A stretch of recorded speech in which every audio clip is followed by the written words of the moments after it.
Hello बच्चों। आज हम जो सब्जेक्ट ले रहे हैं इंग्लिश ग्रामर का, वो क्लास 10th के लिए है और इसमें टॉपिक ले रहे हैं पैसिव एक्टिव वॉइसेस।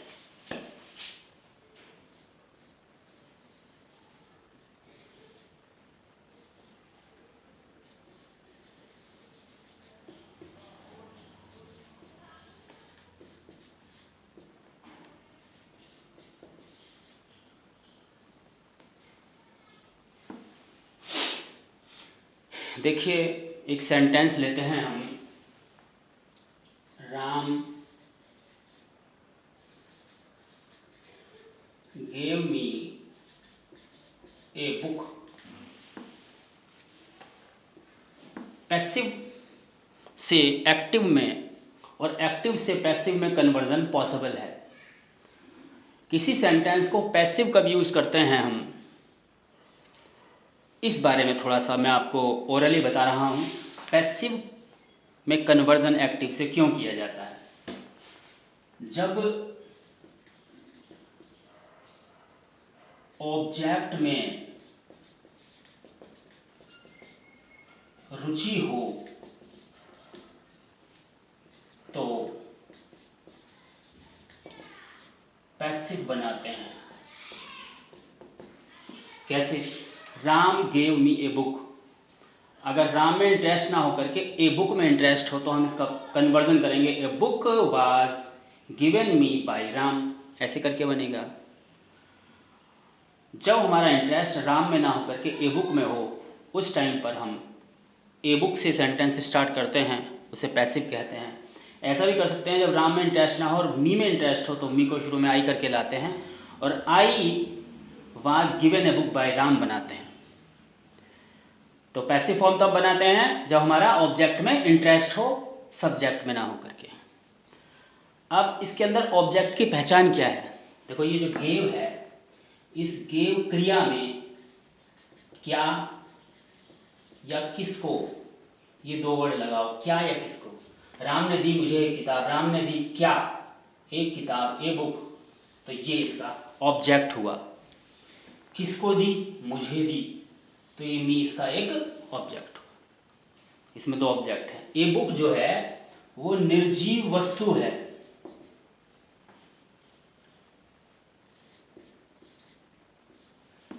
ये निर्जीव है और तो इसको हम डायरेक्ट ऑब्जेक्ट बोलते हैं। Direct object. ये मी सजीव है तो इसे हम इनडायरेक्ट बोलते हैं। Indirect object.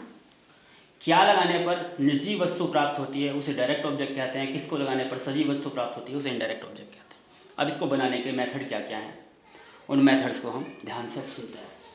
तो नंबर 1, ऑब्जेक्ट को सब्जेक्ट बना देते हैं। नंबर 1 है रूल इसका, ऑब्जेक्ट को सब्जेक्ट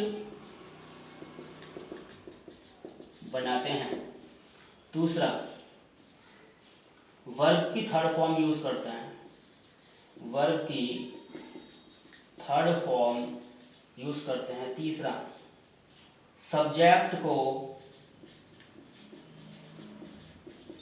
बाई के साथ अंत में जोड़ते हैं।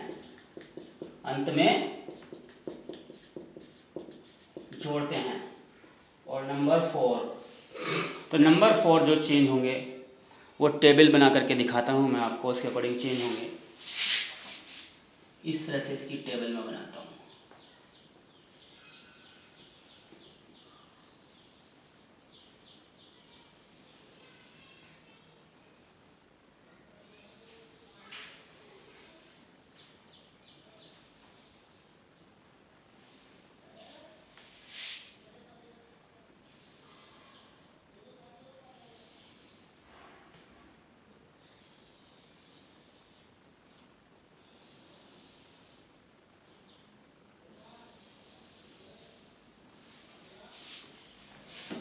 ये प्रेजेंट के लिए, ये पास्ट के लिए, ये फ्यूचर के लिए, ये इंडेफिनिट है, इसमें इंडेफिनिट के लिए IND लिख दिया, कंटिन्यूअस है कॉन्ट लिख दिया, परफेक्ट के लिए पर लिख दिया, और ये परफेक्ट कॉन्टिन्यूअस है चौथा। इस तरह करके अलग अलग सेंटेंस के लिए टेबल बना रहा हूँ मैं। देखो एक वर्ब होता है बी, इस बी की 3 फॉर्म होती हैं। बी की फर्स्ट फॉर्म होती है इज एम आर, बी की सेकंड फॉर्म होती है वाज और वर्ब, और थर्ड फॉर्म होती है बी। ये जो बी क्रिया होती है इसका मतलब होता है होना। इसकी फॉर्म मेन वर्ब के रूप में प्रयोग नहीं की जाती, बल्कि इन फॉर्म्स को हम हेल्पिंग वर्ब के या लिंकिंग वर्ब के रूप में प्रयोग करते हैं। देखो प्रेजेंट इंडेफिनिट में हम यहाँ पर जब बदलेंगे इसको सेंटेंस को पैसिव में, तो क्या प्रयोग करेंगे, कैसे बदलेंगे? तो देखो प्रेजेंट इंडेफिनिट में ऐसा करते हैं, बी की फर्स्ट फॉर्म का प्रयोग करते हैं और इज एम आर लगाते हैं। Is M R. पास्ट में क्या करते हैं? पास्ट में वाज और वर का प्रयोग करते हैं। और फ्यूचर में क्या करते हैं? तो फ्यूचर के अंदर सीधा बी लगाते हैं, विल बी, शैल बी। ठीक है।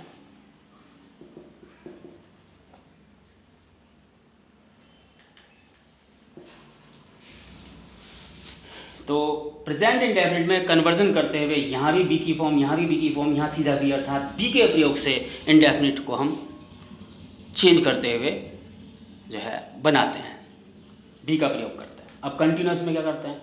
तो कंटिन्यूस में ऐसा करते हैं हम, इज एम आर तो पहले से ही आता है, इज एम आर तो पहले से ही आता है। वर्ब की थर्ड फॉर्म लगनी होती है इसमें, पैसिव में मैंने पहले लिखा कि वर्ब की थर्ड फॉर्म लगाते हैं। कंटिन्यूस टेंस में आईएनजी वर्ब में ऑलरेडी लगा हुआ होता है पहले से ही, तो वो वर्ब का आईएनजी हम यहाँ बी में जोड़ करके लगा देते हैं, मतलब इसमें बी का प्रयोग कर रहे हैं। तो कंटिन्यूस में यहाँ पे बी इंग लगाते हैं, इसमें वाज और वर लगाते हैं, और साथ में बी इंग लगाते हैं, और इसमें चेंज करते ही नहीं। मीन्स पहले वाले में सीधा बी, कंटिन्यूस में बीइंग, वो जो वर्ब में आईएनजी आता है कंटिन्यूस टेंस के, वो वाला आईएनजी हम बी में जोड़ करके लगा देते हैं, और इसे हमारा पहली तरह प्रयोग होता है। तो इसमें भी बी का प्रयोग, इसमें भी बी का प्रयोग करते हैं, और परफेक्ट में भी बी का प्रयोग करते हैं। देखो कैसे? परफेक्ट में क्या होता है, वर्ब की थर्ड फॉर्म पहले से ही आती है, और एक वर्ब की थर्ड फॉर्म हम पैसिव वाली लगाते हैं, तो 2 डबल फॉर्म हो गई ना, डबल हो गई ना थर्ड फॉर्म। तो इसमें हम क्या करते हैं, इसमें हैव का प्रयोग तो पहले से ही होता है, बीच में थर्ड फॉर्म लगा देते हैं दूसरी वाली, मतलब एक थर्ड फॉर्म तो पहले से ही रहेगी, और दूसरी जो पैसिव वाली थर्ड फॉर्म है वो बी में लगा करके बीन का प्रयोग करेंगे। इसमें हैड के साथ में बीन लगाते हैं, और इसमें विल हैव, बीन और शैल हैव बीन।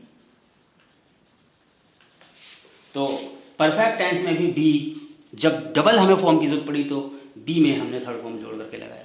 सेकेंड वाले में कंटिन्यूस में जब हमें ज़रूरत पड़ी तो वो आईएनजी कहाँ जाता, क्योंकि आईएनजी वाले फॉर्म को हटा करके थर्ड फॉर्म लगाते हैं इसमें हम, तो वो आईएनजी कहाँ जाएगा, तो वो बी में जोड़ दिया। तो इस तरह करके इसमें सीधा बी, इसमें भी बी की फॉर्म और इसमें भी बी की फॉर्म प्रयोग करता है, और ये परफेक्ट कंटिन्यूस बनता ही नहीं है। क्लियर है? तो इस तरह करके आप ये टेबल याद कर लो, और ये हमारा एक पार्ट पूरा हुआ। अब इसको मैं और गहराई से थोड़ा सा आगे समझाता हूँ। जो हमने ये टेबल बनाई, इस टेबल को हमें ज़बानी याद कर लेना चाहिए, ओरली हमें रट लेना चाहिए।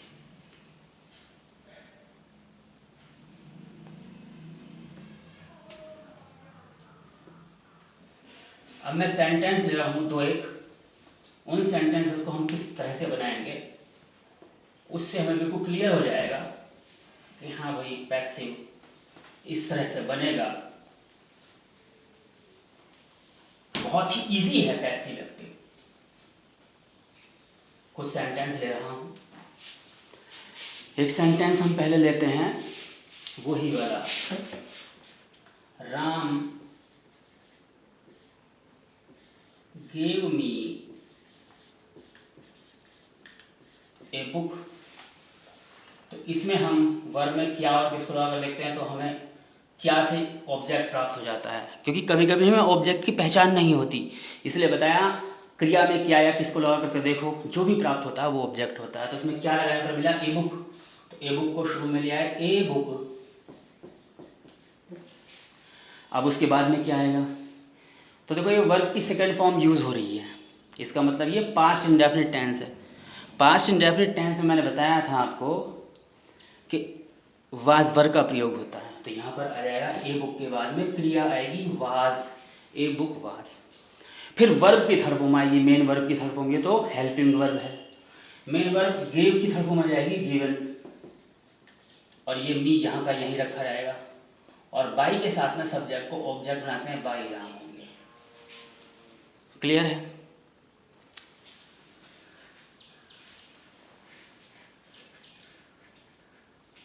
फिर आगे है he is wearing a white shirt, पहने हुए है, वो पहने हुए व्हाइट शर्ट, तो क्या वियरिंग के साथ में लगाया तो हमें प्राप्त हुआ ए व्हाइट शर्ट, तो ये एक ऑब्जेक्ट है। तो इसको शुरू में लेकर के आते हैं, ए व्हाइट शर्ट, और इज वियरिंग है तो इसमें इज आएगा और फिर बीइंग आएगा, क्योंकि प्रेजेंट कंटिन्यूअस टेंस है ये। तो a white shirt is being लगता है प्रेजेंट कंटिन्यूअस में, इज बीइंग, और वियर की होगी वॉर्न, और बाई ही की हो जाएगी हिम।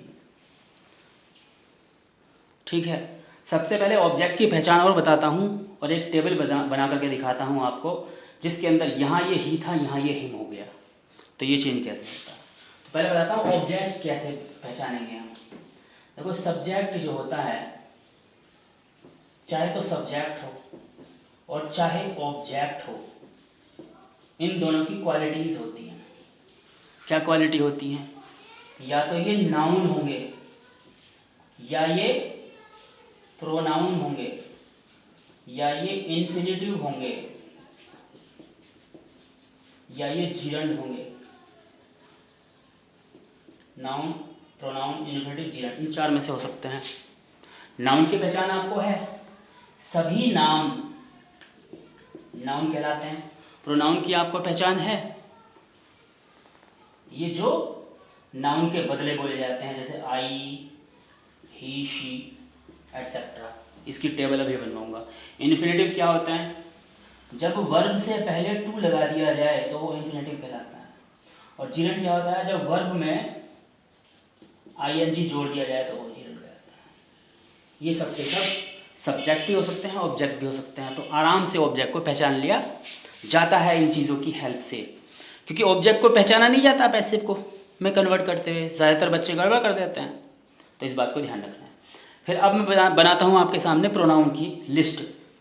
प्रोनाउन की लिस्ट आपके सामने बना करके देता हूँ, जिससे कि प्रोनाउन की कौन सी फॉर्म यूज़ करनी है और कितनी फॉर्म होती हैं, और कौन सी यूज़ करनी है और किस प्रकार यूज़ करनी है, ये पता चल जाए।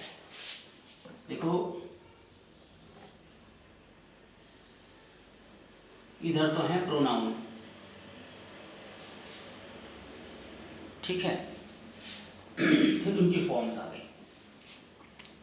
तो प्रोनाउन में सबसे पहले आता है आई और वी, फिर आता है यू, फिर आता है ही, शी, दे और इट। ठीक है, ये आई और वी क्या होते हैं, आई और वी होते हैं फर्स्ट पर्सन, ये यू होता है सेकंड पर्सन, और ये ही, शी, दे, इट ये होता है थर्ड पर्सन।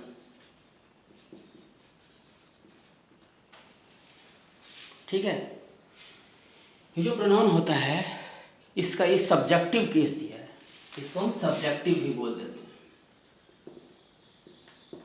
अब आता है ऑब्जेक्टिव केस, और एक होता है पॉजेसिव केस।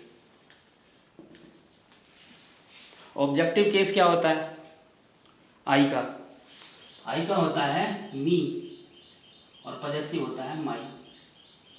वी का होता है अस और पॉजेसिव होता है अवर। यू का होता है यू और इसका होता है योर। और ही का होता है हिम और यहाँ होता है हिज। शी का होता है हर और यहाँ भी हर ही रहता है। दे का होता है दैम और यहाँ हो जाता है देयर। और इट का इट ही रहता है यहाँ पे, लेकिन यहाँ हो जाता है इट्स।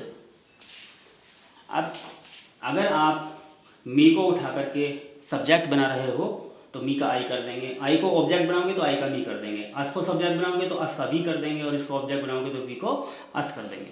ये पॉजेसिव फॉर्म क्या होती है इसके बारे में थोड़ा बताता हूँ। पॉजेसिव फॉर्म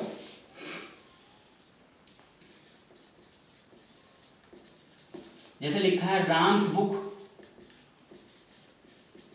या बुक ऑफ राम, तो ये पॉजेसिव केस है। राम बुक का मतलब है राम की किताब। किताब पर किसका अधिकार है? राम का, तो पॉजेशन राम का हो गया। यहाँ भी बुक ऑफ राम, राम का पॉजेशन है बुक पे। तो पॉजेसिव केस का मतलब होता है जब पॉजेशन शो किया जाए। तो ये जो है ऑफ या सब ऑफ लो चाहे या इसका अपोस्ट्रोफी एस हो, ये वाली फॉर्म होती है ये पॉजेसिव फॉर्म। एक्चुअल में ये पहले से दी हुई फॉर्म होती हैं, इनका सेंस यही वाला होता है, ऑफ वाला या अपोस्ट्रोफी एस वाला। ठीक है, आगे अगली क्लास में हम लेकर के चलेंगे एक्टिव पैसिव को और गहराई से। इस वक्त आप ये वाले सेंटेंस बना करके देखें और कुछ सेंटेंस एक्सरसाइज से लेंगे। प्लीज़ वीडियो को लाइक करना ना भूलें और मेरे इस चैनल को सब्सक्राइब भी करें। Thank you so much. Meet you in next video soon. Bye bye.